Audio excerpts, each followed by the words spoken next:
So అంటే ఈరోజు ఒక పీఠాధిపతిగా ఇలాంటి ఒక మంచి క్షేత్రానికి వ్యవస్థాపకులుగా ఉన్న మీరు చిన్నప్పటి నుంచి ప్రశ్నించే తత్వం మీలో ఉంది.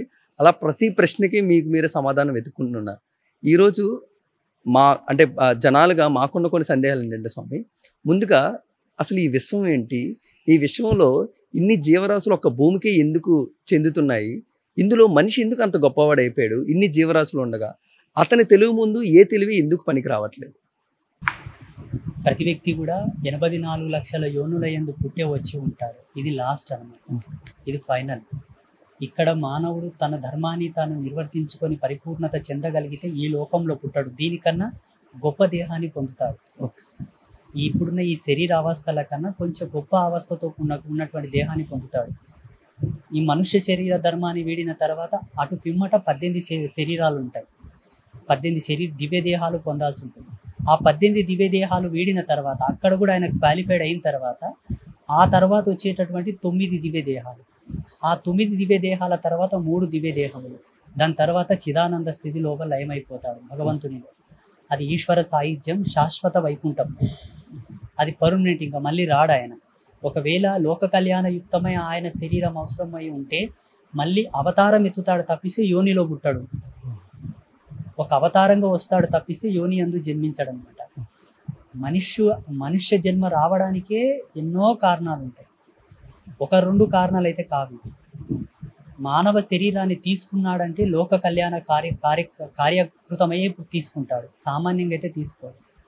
అది మంచనవన్నీ చెడనవన్నీ ఏదో జరగడానికే మనుష్య శరీరం తీసుకుంటాడు. లేకపోతే అది రాదు. ఎవరైనా పర్వాలేదు, అధముడైనను, నీచుడైనను, ఉత్తముడైనను, ఎవరైనను ఏదో ఒక కారణం చేతనే మనుష్య శరీరాన్ని స్వీకరిస్తారు. కానీ జీవరాశులు అన్నిటికన్నా మనిషి అని ఈ జీవుడు ఎందుకు స్వామి అంత గొప్పవాడు, అంత అహంకారం, ఇవన్నీ కూడా ఒక మనిషిలోని ఎందుకు ఎక్కువగా అయిపోతున్నాయి? ప్రతి వ్యక్తి ఆధ్యాత్మికతమనే ఒక మౌలికమైన జ్ఞానాన్ని గనక స్వీకరించుకుంటే అహంకారం ఉండదు.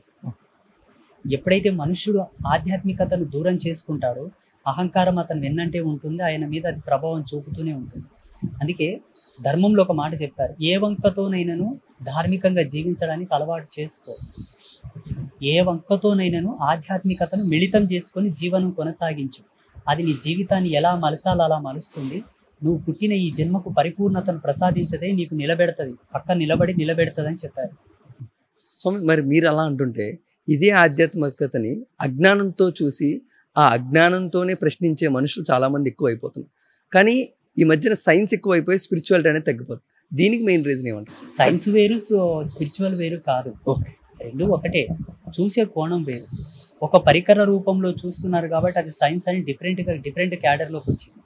ఈ పరికరాలు కూడా ఒకప్పుడు లేని కాలం లోపల సృష్టి విజ్ఞానాన్ని, ప్రకృతి విజ్ఞానాన్ని, ఆయుర్వేదాన్ని అన్నిటినీ సంపూర్ణమైనటువంటి దశకంలో నడిపించింది ఆధ్యాత్మికతనే.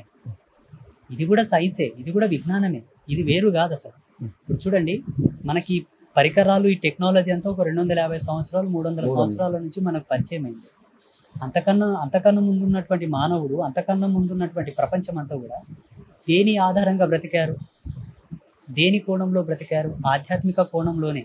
ఏదైనా పాము గరిచినా, తేలు గరిచినా వెంటనే కొన్ని పసర్లు తెచ్చి పిండేవాళ్ళు. అయితే ఆయుర్వేదం ఎక్కడొచ్చింది? ఋగ్వేదం నుంచి వచ్చింది. ఋగ్వేదానికి ఆద్యం పోసింది ఎవరు? ఋషులు.